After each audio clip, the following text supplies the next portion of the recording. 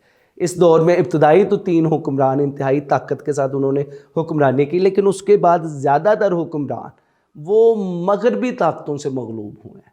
مغرب نے یہاں پر غلبہ حاصل کیا ہے. خاص طور پر روس نے کوکس ریجن جو ہے اس کے 3-4 ممالک جو ان کے پاس تھے وہ چھین لیے.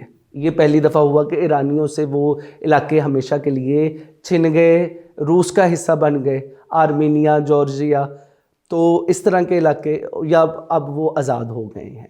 اس کے علاوہ جو اسی دور میں مشروطہ انقلاب، مشروطہ ریولوشن آیا ہے 1906 میں. 1906 میں یہ ریولوشن، اس میں پہلی دفعہ بادشاہی نظام کے ساتھ ساتھ مجلس یعنی پارلیمنٹ کا آغاز ہوا. عوام کی بھی سنی گئی، عوامی نمائندگان بھی یہاں پر آتے تھے. اچھا ایک کوشچن یہاں پہ کرنا چاہتا ہوں. جو ایرانی انقلاب ہوا ہے، جو بڑا جس کی بڑی شہرت ہے، اس کی وجوہات کیا تھیں اور اس کے ایران کے اوپر کیا اثر ہے جو آج کا موجودہ ایران ہے؟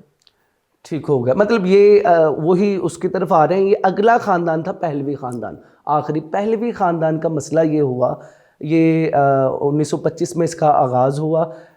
پہلا رضا شاہ پہلوی اس کا حکمران تھا.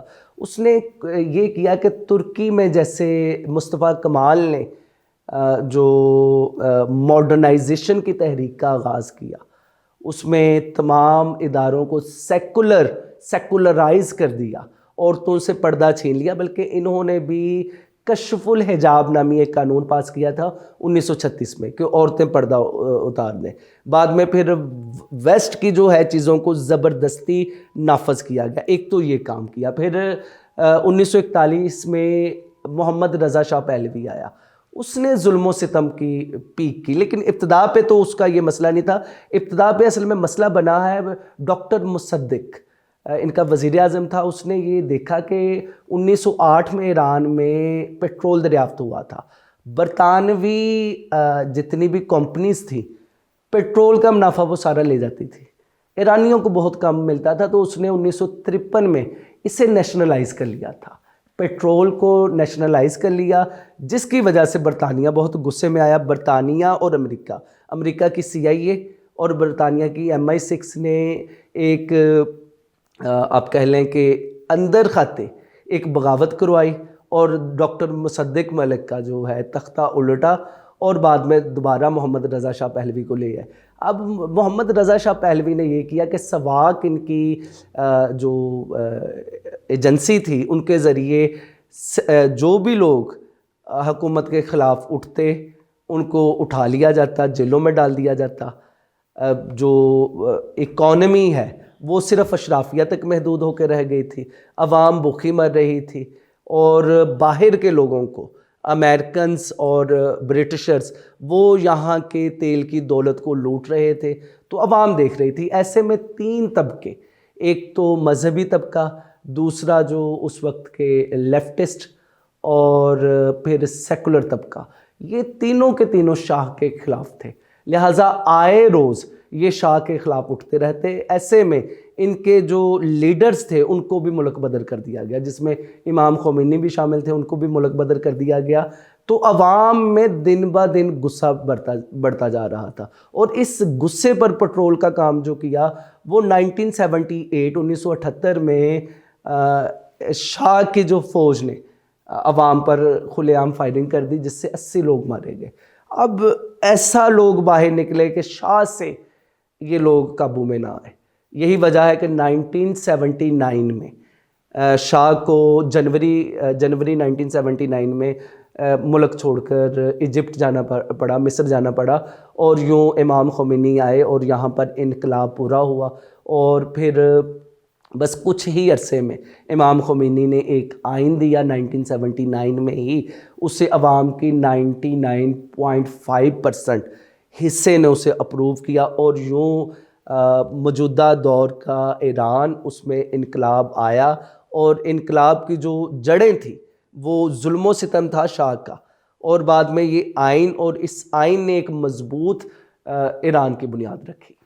فاقی صاحب یہ فرمائیں کہ جو ہمارا ایران آج جس ایران کو ہم دیکھتے ہیں اس کا اب سیاسی ڈھانچہ کیا ہے، اب ان کا کیسے ورک کرتا ہے، ان کا سیاسی نظام آج کا کیا ہے، اور یہاں پہ طاقتور شخصیات پھر کون ہیں اس ملک کو جو لیڈ کرتی ہیں، وہ ان کے عہدے کون سے ہیں؟ جی تو یہ جو 1979 میں ان کا جو آئین امپلیمنٹ کیا گیا اس کے مطابق 7 بڑے طاقت کے مراکز ہیں۔ ان میں سے سب سے پہلے ان کا سپریم لیڈر ہے جسے رہبر کہا جاتا، یہ اسے اسمبلی آف ایکسپرٹ، یہ 88 نمائندے 88 نمائندے ہیں جو کہ اسے منتخب کرتے ہیں۔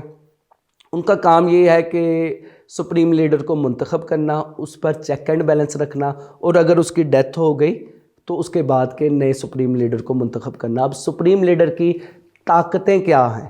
ایران کا آرٹیکل ہے، ایرانی آئین کا آرٹیکل 110 کے مطابق جو یہ سپریم لیڈر فوج کا کمانڈر ہے، گارڈین کونسل ان کی سپریم لیڈر کے بعد سب سے زیادہ طاقتور ہے، اس کے ٹوٹل 12 نمائندے ہیں، ان میں سے 6 نمائندے سپریم لیڈر منتخب کرتا ہے، پھر عدلیہ اور فوج کے سربراہوں کا جو ہے تقرر یہی کرتے ہیں۔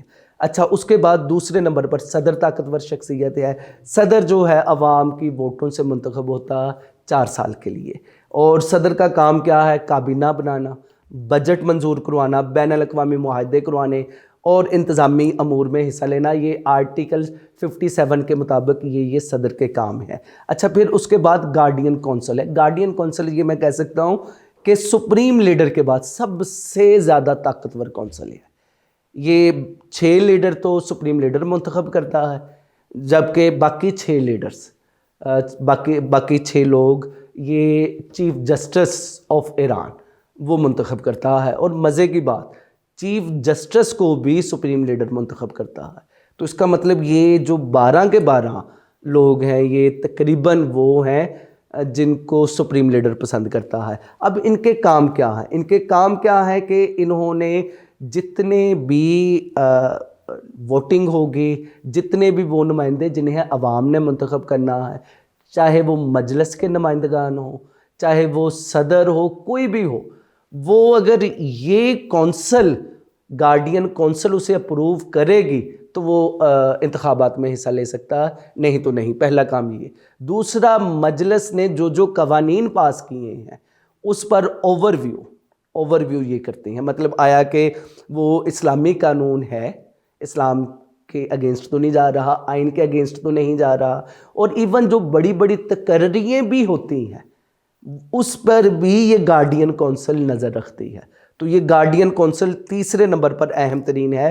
پھر اس کے بعد یہ ماہرین کی اسمبلی آف ایکسپرٹ، ان کا صرف کام یہی ہے کہ انہوں نے رہبر کو، سپریم لیڈر کو منتخب کرنا، اس پہ چیک رکھنا، اور تاحیات اسے منتخب کرنے کے بعد جب اس کی ڈیتھ ہونی ہے تو 3 ماہ کے اندر نئے لیڈر کو منتخب کرنا، یہ ان کا کام ہے۔ 5ویں نمبر پر ان کی IRGC، Iranian revolutionary guard corps, یہ ہے جو انتہائی زیادہ طاقتور ہے۔ یہ آپ کہہ لیں کہ اس کا کام نہ صرف فوجی ہے جو ملک کی حفاظت کرنی ہے، بلکہ معیشت اور سیاست، اس میں بھی ان کا کنٹریبیوشن ہے کہ انقلاب کو ان تمام شعبوں میں، ملک میں، معیشت میں اور سیاست میں مضبوط کرنا۔ ایسے عناصر جو کہ رد انقلاب کے حامی ہیں ان کو جو ہے سیاست سے نکالنا، تو یہ ان کا IRGC کا کام ہے۔ پھر سپریم نیشنل سیکیورٹی کونسل جو کہ صدر کے انڈر ہوتی ہے، ملک کی خارجہ پالیسی ترتیب دینی، اور فردر یہ ہے کہ دوسرے ممالک کے ساتھ کیسے تعلقات رکھنے ہیں، اور دفاع کے لحاظ سے کس ملک کے ساتھ کون سی پالیسی بہتر ہے، کون سی پالیسی نہیں بہتر ہے، یہاں پر فیصلہ ہوتا ہے۔ اور پھر آخر پہ جو ان کی مجلس ہے، مجلس جو پارلیمان، یہ 290 نمائندوں پر مشتمل ہے۔ پاکستان کی 336 نمائندوں پر مشتمل ہے، ان کی 290، لیکن ان کی یونیکیمرل لیجسلیچر ہے، یعنی یک ایوانی مقننہ۔ تو یہ اس کے 290 کے 90 ممبرز وہ پہلے اپروول حاصل کرتے ہیں گارڈین کونسل سے، تو ان کا کام ہے ملک میں قانون سازی کرنا۔ تو یہ ان کا پورا جو ہے سیاسی سٹرکچر ہے جو کہ انقلاب کے بعد جسے ترتیب دیا گیا ہے۔ بالکل ٹھیک۔